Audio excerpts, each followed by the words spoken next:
반갑습니다. 송재준입니다. 윤석열 대통령에 대한 탄핵 심판이 얼마 진짜 시간이 남지 않았습니다.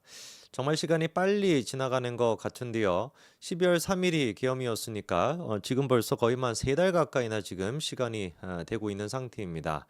그리고 그 사이에 정말 우리가 믿을 수 없는 장면들을 많이 봤죠.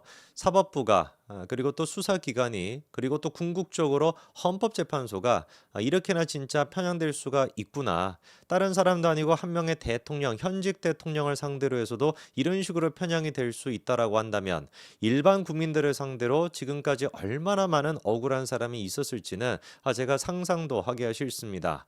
대통령을 상대로 해서도 그리고 뭐 여당인 지금 이제 대통령을 상대로 해서도 불법적인 수사가 대놓고 자행이 되고 있고 불법적인 영장 그리고 또 나아가서 헌재가 헌법을 갖다가 무시하는 모습을 보여주고 있다라고 한다면 일반 국민은 도대체 어디 가가지고 하소연을 해야 되는 것일까요? 수사가 어떻게 진행이 될지 그리고 또 법원이 얼마나 편향되게 할지 뭐 불보듯 뻔한 거 아니겠습니까? 이번에 이제 그 헌재가 어떤 식의 결정을 내릴지 봐야 되겠습니다만 우리한테 딱 필요한 것은 인용이 아니라 기각에 대한 세표. 딱 세 표만 있으면은 정리가 되게 됩니다. 이따가 제가 뭐 말씀을 드리겠습니다만 결국에 이제 마은혁 같은 경우는 탄핵 심판에 참여할 수 없게 됐죠. 8명의 헌재가 이제 그 윤석열 대통령에 대한 탄핵을 결정하게 되고 6명이 일단 인용을 해야 인용이 될 수가 있고요. 3명만 반대를 하더라도 기각이 될 수밖에 없는 상태입니다.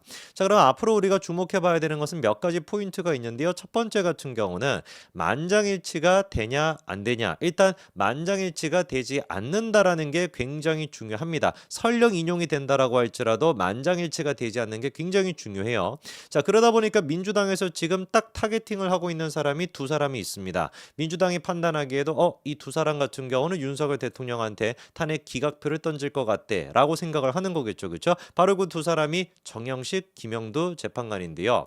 민주당에서 공식적으로 이런 얘기가 나오고 있습니다. 정영식, 김영두 믿는다. 어디서 이런 얘기가 나왔냐? 집회에서 이제 윤석열 대통령 탄핵 찬성 집회에서 민주당 국회의원들이 했던 얘기예요. 특히나 박범계가 나와가지고 뭐라고 얘기를 했냐? 정영식 재판관 김영두 재판관을 믿고 있지요. 재판관님들께 우리 모두 이쪽을 향해서 부탁해 봅시다. 이런 얘기까지 하고 있습니다. 사실상 이제 그 겉으로 봤을 때는 뭐 부탁을 한다, 뭐 믿고 있다 이렇게 지금 얘기를 하는 것입니다만 이게 지금 뭐 하는 거겠습니까? 협박이죠. 그렇지 않습니까? 아니 개딸들을 지금 앞에다가 앉혀놓고 야 우리는 정영식 김영두 재판관을 믿고 있어? 바꿔 얘기해가지고 야 정영식 김영두 우리가 너네들 보고 있다? 너네 혹시나 윤석열 대통령에 대해서 기각 결정 내려? 기각표를 던져? 그럼 우리 가만두지 않을 거야? 이거를 지금 선포하는 거랑 뭐가 다른 거겠습니까? 일반적인 어떤 상식적인 사람들을 앉혀놓고 우리는 믿습니다. 그래 뭐 정영식 김영두 두 사람이 기각표를 던진다라고 할지라도 우리는 받아들일 수 있습니다. 이런 애들입니까? 아니 쪽가위 들고 막 국회를 쳐들어가고 여경을 갖다가 막 해코지하고 이런 애들이 개딸 개아들이들인데 무슨 놈의 이게 뭐 부탁이 되겠습니까? 대놓고 지금 헌법재판관들을 갖다가 협박하고 있는 거예요. 이름까지 거론하면서 민주당 입장에서는 탄핵이 인용이 된다라고 할지라도 이게 만장일치로 인용이 되지 않는다면 굉장히 정치적으로 불리해질 수밖에 없을 겁니다. 특히나 정영식, 김영두 두 명의 재판관이 인용이 아니라 기각표를 던진다라고 한다면 이것 자체만으로도 보수 진영에서는 어마어마하게 다시 불붙을 수밖에 없거든요.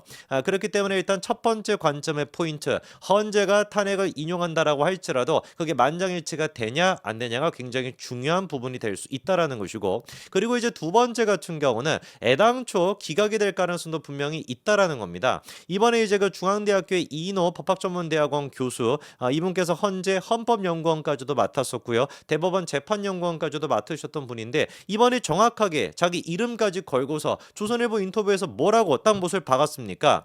지금까지 나온 증언과 증거들을 봤었을 때 헌법재판소가 윤석열 대통령을 파면할 수 없을 것이다.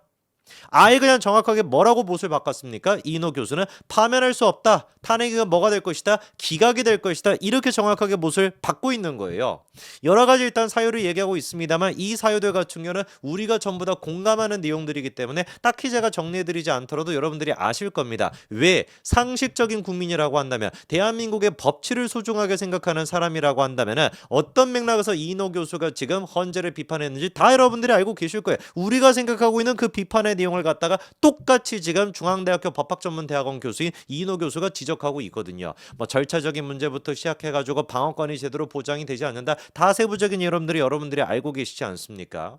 자, 그리고 이제 막판에 변수가 될 수 있다라고 지적이 됐던 게 마은혁에 대한 임명 여부였습니다. 지난주 이제 그 금요일까지만 하더라도 마은혁에 대한 임명 여부가 마지막 변수가 될 수 있다. 이런 이제 지적이 있었는데 결국에 이제 그 헌재에서 딱 못을 박았죠. 그렇죠? 25일 날 최종 변론을 하겠다라고 이제 못을 박았기 때문에 사실상 마은혁이가 윤석열 대통령의 헌법재판관으로서 참여하는 것은 이제 사라졌습니다. 물론 이제 그거는 차치해 놓고 마은혁 자체가 헌법재판관이 될 거냐 말 거냐 요 문제 같은 경우는 지금 진행형인데요.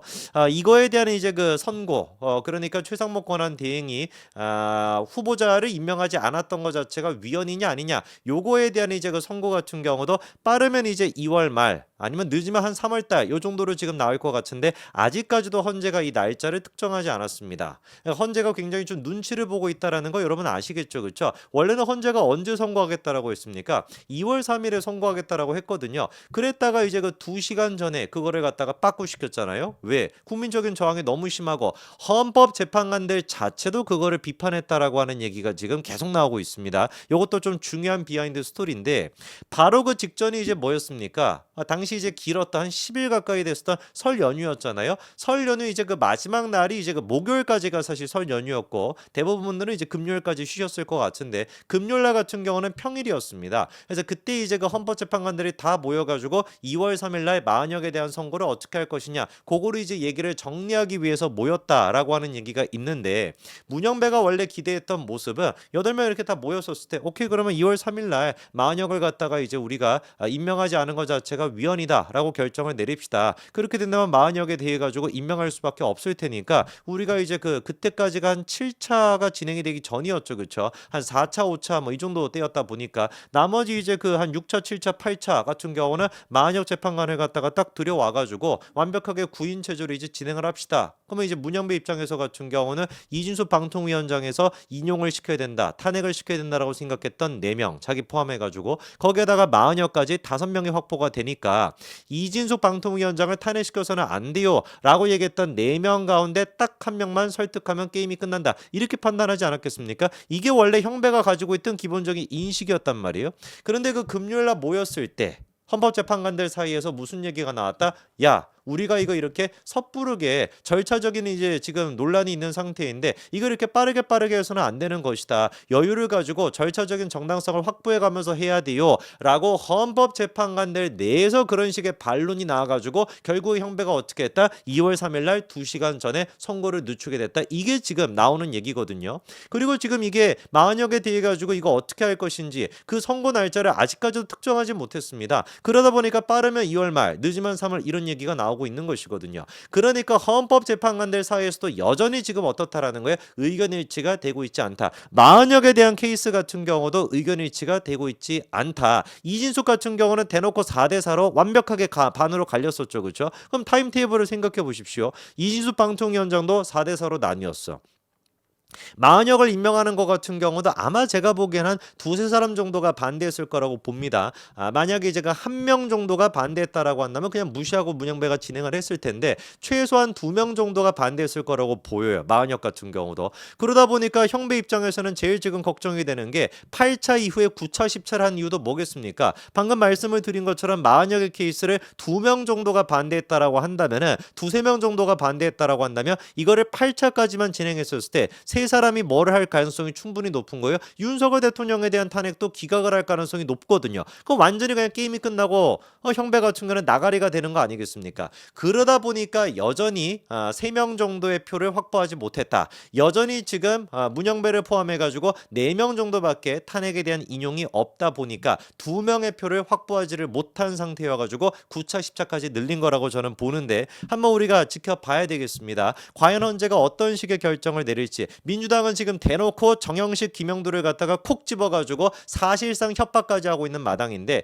끝까지 정영식, 김영도 두 명의 재판관이 양심의 목소리를 들을 것인지, 그리고 이진수 방통위원장의 케이스에서 그때 이제 탄핵을 반대했었던 조한창, 정계선 이 두 사람이 한덕수 권한대행이, 헌덕수 총리가 임명했던 두 사람 아니겠어? 최대행이 이제 그때 임명을 했었죠, 그렇죠? 이 두 사람이 그 이진수 방통위원장의 케이스 때도 상식적인 모습을 보여줬는데 과연 윤석열 대통령에 대한 탄핵에서도 양심의 목소리를 들을지 한번 봐야 되겠습니다. 저는 반드시 정치적인 유불리를 떠나가지고 헌재의 재판관이라고 한다면 상식의 편에 서야 된다라고 봅니다. 여기까지 말씀드리겠습니다. 감사합니다.